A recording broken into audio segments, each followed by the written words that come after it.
Bienvenue Amis Scorpions pour votre tirage de l'année 2020. En janvier, avec la roue de fortune, ici, vous avez très bien commencé l'année. Elle parle de chance, d'aubaine, d'argent, de prospérité, des retombées d'argent, un retour sur investissement également, une vente de biens immobiliers, quelque chose comme ça. La roue tourne en votre faveur. Si vous avez senti que les choses étaient difficiles ou lentes en 2019, avec cette carte, les choses ont commencé à tourner en votre faveur. Vous vous dirigez lentement, mais sûrement dans la bonne direction. En février, nous avons ici la 7 de coupe. Vous vous êtes focalisé sur vos objectifs. Vous étiez très occupé avec toutes vos différentes priorités. Beaucoup de choses se passent en février et vous ne savez plus où donner de la tête. Sur quoi dois-je travailler en premier? Quel est le plus important pour moi? Vous êtes en tout cas très occupé avec cette énergie, focalisé sur toutes les choses que vous essayez d'accomplir. Mais en tout cas, c'est positif, très positif, parce que la 7 de coupe, elle est entourée ici de cartes positives. Hein. On a la roue de fortune et la 4 de denier ici. Et donc, je ne ressens pas avec la 7 de coupe de choses négatives particulièrement là-dedans. Peut-être un peu de confusion parce que vous avez tellement de choses à faire, des réajustements également, réaligner certains de vos objectifs et priorités, mais en tout cas, rien d'insurmontable, amis Scorpions. En mars, nous avons donc la 4 de denier ici. Ce qui m'indique que vous travaillez sur quelque chose, vous étudiez, vous préparez quelque chose, vous êtes en formation, vous considérez quelque chose. Vous voulez créer de bonnes fondations pour votre avenir, des fondations solides. Et cette carte vous dit, vous êtes sur la bonne voie, vous faites ce qu'il faut, vous utilisez sagement vos connaissances, vos compétences, vos talents. Il y a aussi un message vous disant de ne pas vous accrocher au passé. À des expériences passées, à des échecs peut-être, à des faux pas, à des mauvais choix, à des choses qui en fait seraient redondantes, vous voyez. Si vous avez beaucoup de choses à faire et que vous essayez justement de prioriser dans votre to-do list, c'est un message qui vous dit de laisser le passé derrière vous. Vous n'en avez pas besoin. Avec cette énergie, vous avez également le sentiment d'avancer ou une sorte de progression, de changement. Ce peut être un déménagement, un changement d'équipe, d'entreprise, d'industrie, vraiment un changement d'élément, dans votre élément. Et ce changement, il peut être aussi mental. Donc si vous avez fait un travail intérieur, ce peut être un changement dans vos croyances, votre perception des choses, vos objectifs, vos valeurs, vos idées, en tout cas tout ce qui est interne, vous voyez. En avril, nous avons ici l'As de bâton. C'est un nouveau départ, c'est un nouveau chemin qui s'ouvre pour vous, orchestré par l'univers, et évidemment, ça peut être lié ici à ce changement. Donc, ce qu'on vous dit, c'est que cela peut avoir affaire à la carrière, le travail, ce genre de choses, le business, l'entrepreneuriat également. Ce peut être aussi quelque chose qui vous motive et qui vous excite particulièrement, donc vos passions qui sont enfin alignées avec votre cœur et votre âme. Alors, ça peut aussi nous parler d'une nouvelle relation amoureuse qui arrive, ou la résurrection d'une relation, ce qui pourrait être le cas pour quelques d'entre vous, puisque l'As de bâton est proche de celle de l'amoureux, ici. Donc, mais en tout cas, on nous parle d'une relation qui est très passionnelle, très passionnelle, vraiment, très fort, beaucoup de désir. Et donc, ça nous parle d'amour, d'affection, une passion incroyable. Mais cette carte concerne aussi la créativité, peut-être un changement dans votre monde intérieur ou une nouvelle opportunité qui arrive. Vous commencez en tout cas un nouveau projet, un nouveau chemin aligné avec votre créativité et votre mission, qui vous êtes vraiment. Donc, comme évoqué un peu avant, ça peut être aussi le retour d'une personne du passé qui revient dans votre vie, avec laquelle vous viviez une passion très forte. Mais avec la carte de la justice ici plus loin, je ressens que pour certains d'entre vous, ça pourrait ne pas durer. J'entends, on me dit que vous n'êtes pas, avec cette personne, vous n'êtes pas encore aligné sur le plan spirituel. Et que tout ça, ça cause des discordes, des incompréhensions, des conflits, beaucoup de passion en tout cas, très fortes même. Et moi, je crois que cette séparation, elle était nécessaire pour que chacun puisse, de son côté, faire son travail intérieur qui permet justement de venir plus tard quand vous serez tous les deux prêts, vous réaligner sur le plan spirituel et enfin faire fonctionner cette relation. Parce que je vois que, voilà, peut-être qu'il y aurait un clash pour certains d'entre vous, mais je vois pas une rupture définitive. C'est ça qui me... Vous voyez ce que je veux dire? En mai, ici, nous avons donc la carte de l'amoureux, c'est-à-dire la carte de la décision, du choix que vous avez à faire, soit sur un plan professionnel, soit sur un plan amoureux. Bien sûr, il s'agit d'un tirage général. Seule une lecture personnalisée pourrait nous dire quel domaine de votre vie sera impacté ici. Mais c'est peut-être aussi le besoin de revenir à vous, de vous recentrer sur vous. Peut-être que vous vous êtes senti un peu perdu fin 2019, que les choses ne se passaient pas comme vous le vouliez, pas comme vous l'auriez espéré, mais maintenant, vous vous reprenez en main en revenant à vous. Alors oui, ça peut être un choix ou une décision liée à ce qui se passe en mars et en avril. Vous êtes guidé, en tout cas, vous êtes protégé dans ce processus de décision. Ce peut être, bien sûr, pour ceux qui sont en couple, une officialisation d'une relation, une union, le fait de présenter votre partenaire à vos amis, à votre entourage, à vos proches, le fait de devenir public dans cette relation. Mais ça peut être aussi une nouvelle rencontre, de nouveaux amis, de nouveaux collègues, nouveaux partenaires professionnels ou financiers. Quoi qu'il en soit, ce sera une très très belle connexion de cœur à cœur, d'âme à âme, au-delà de la connexion intellectuelle, donc c'est magnifique. En juin, nous avons donc la carte de la justice. Donc si vous attendiez un jugement, un feu vert, une réponse, une décision, cette carte dit que vous l'aurez et que ce sera juste et équitable pour vous, quelle que soit la cause ou l'objectif que vous défendez. Peut-être avez-vous également passé un examen et vous aurez la réponse à votre examen et ce sera positif ici parce que, voyez ici, en juillet, j'avance un peu dans mon interprétation, mais en juillet, nous avons la carte de la célébration. Donc, beaucoup d'entre vous vont être reçus à un examen ici. Ça, c'est certain. Voilà. C'est dit. Ça, c'est dit.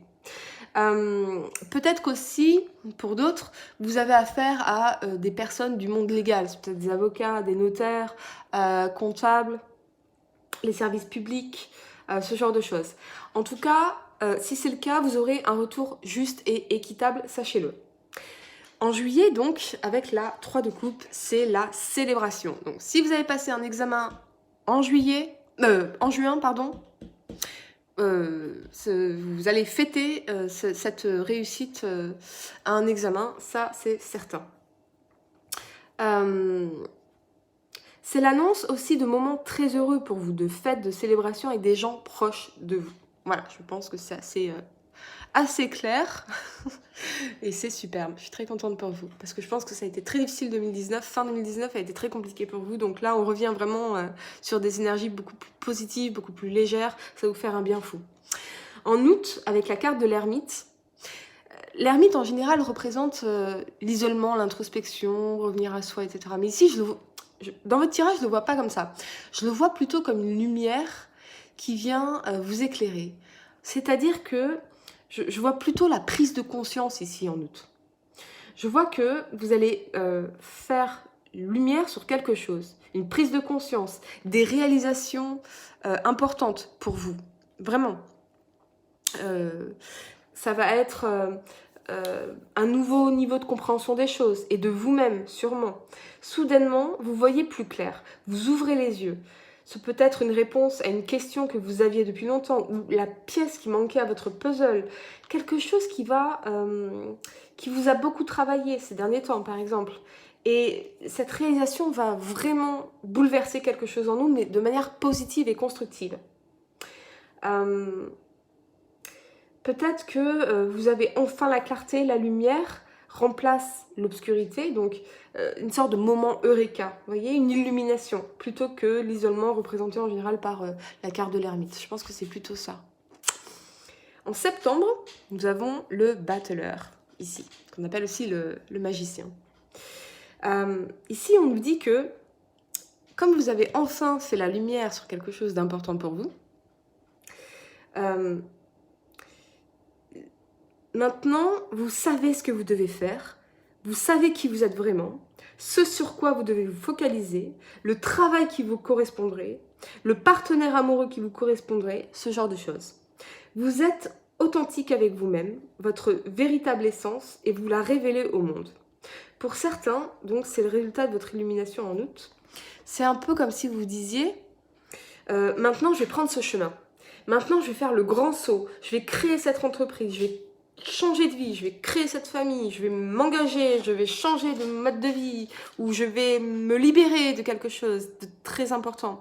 En tout cas, vous allez entamer un chemin différent, parce que le battleur nous parle de nouvelles aventures, d'un chemin différent, beaucoup plus authentique et aligné avec votre cœur et votre âme, avec qui vous êtes vraiment, votre vrai vous, sans le masque, sans la façade. Si vous vous demandez, mais puis-je réellement faire cela? Vais-je y arriver? Est-ce que ça va bien se passer? Le battleur vous dit oui, absolument, donc allez-y, ne doutez pas de vous. En octobre, ici, nous avons le cavalier de coupe. C'est une très très belle énergie, cette carte, et elle peut nous parler de bonheur, de paix intérieure, de satisfaction, une sorte de renaissance émotionnelle également, ou une proposition d'amour. Quoi que ce soit, les cavaliers nous parlent de changement, donc vous allez adorer. Pour beaucoup d'entre vous, je pense que c'est lié à ce qui se passe en juin ici, avec la carte de la justice. Mais en tout cas, c'est une très très belle énergie. On a également voilà, une relation. Alors, si c'est une nouvelle relation qui arrive en 2020, je pense que vous allez vraiment être très très heureux. Parce que vous avez ici l'amoureux. Vous avez également la carte de la justice. Vous allez vous avez le battleur, vous avez le cavalier de coupe, vous avez le 3 de coupe ici, et vous avez l'as de bâton qui est ici. Donc c'est waouh. Donc si c'est une nouvelle relation, voilà, beaucoup de bonheur, beaucoup de bonheur. Pour certains d'entre vous, ce que nous dit cette énergie ici, c'est que peut-être que, en fait, voilà, le message que je reçois pour certains d'entre vous, alors ça ne va pas résonner avec tout le monde, je sens que ici, on avait un retour d'une relation, que c'était toujours conflictuel, qu'on n'arrivait pas à se comprendre, on réessaye, mais ça clash. Ici, on revient à soi. On a fait la fête, on a profité, on est revenu à la légèreté. Et maintenant, on revient aux choses essentielles, on se pose les bonnes questions. On a cette réalisation, cette illumination. Et là, on se dit, je reviens dans cette relation, mais avec une nouvelle compréhension des choses, avec une nouvelle compréhension de ce qui s'est passé et pourquoi ça ne marchait pas. Peut-être avec des excuses aussi, parce qu'il y a la justice ici. Vous voyez? Et la justice, ça peut être aussi le fait de donner ou de recevoir des excuses. Un pardon aussi. Donc, peut-être que, voilà, il va y avoir une revivance de relation, mais vous allez vivre la relation différemment. Différemment, avec un nouveau niveau de compréhension qui va vous permettre justement d'être beaucoup plus serein. Je vois beaucoup plus de sérénité parce que ici, nous avons la 5 de bâton. Et ce qui se passe, c'est que quand il nous arrive des choses positives dans la vie et qui sont source de transformation majeure, on peut céder aussi au sabotage inconscient en pensant qu'on ne le mérite pas parce que voilà, c'est l'énergie qu'on a ici. Pour certains d'entre vous, faites attention à vos pensées, à vos croyances limitantes, au sabotage, tout ce qu'on s'impose de négatif à soi-même. Refocalisez-vous, remettez-vous sur le bon chemin, en tout cas dans le bon état d'esprit. Ce qui m'indique que, voilà, si ici on a une réconciliation dans une relation, parce que vous avez ici eu cette réalisation, ces excuses, un autre niveau de compréhension. Donc on passe à un stade supérieur de profondeur dans la relation. Mais moi je crois qu'ici, en novembre, vous pourriez effectivement avoir des doutes. Vous dire, ah mince, est-ce que c'est vraiment le bon choix? Est-ce que j'ai fait le bon choix? Est-ce que ça va bien se passer? Est-ce que je le mérite? Est-ce que... Voilà, vous allez avoir tendance à vouloir peut-être saboter cette relation. Quoi qu'il en soit, voilà, il faut vous refocaliser sur vous, c'est le message qu'on vous donne ici. En décembre, vous terminez l'année avec la 2 d'épée. Une décision ou un choix. Vous voyez? Donc ici, vous revenez avec un nouveau niveau de compréhension, vous doutez, et là, vous avez une décision à prendre, un choix à faire. Je ressens que, voilà, vous pouvez encore douter de vous, de vos choix, de ce que vous avez à faire. Et on vous invite ici à revenir à vous, à aller chercher la réponse à l'intérieur de vous-même, c'est-à-dire à revenir à l'ermite. Et alors, à la fois sur l'aspect réalisation, mais sur l'aspect introspection également cette fois-ci. D'accord? Sur l'aspect introspection, parce que vous allez devoir chercher la réponse en vous. La réponse, elle sera en vous. Voilà, revenir à l'introspection, à vos valeurs, à vos priorités, afin de gagner en clarté. Mais vous terminez l'année avec un choix ou une décision à prendre, ça c'est certain.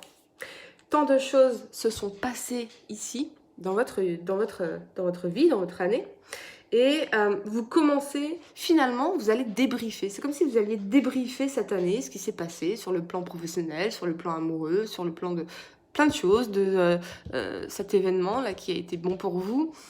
Vous allez un peu débriefer l'année 2020. Et vous allez vous poser, en tout cas, d'autres questions, de meilleures questions. En tout cas, je vous le souhaite. Scorpion, des décisions à prendre, mais vous gagnez en clarté. Pour réserver une consultation par téléphone avec moi, cliquez juste sur le lien sous la vidéo. N'oubliez pas en tout cas de vous abonner à ma chaîne pour ne pas manquer vos tirages. Et je vous dis à très bientôt pour de nouvelles vidéos.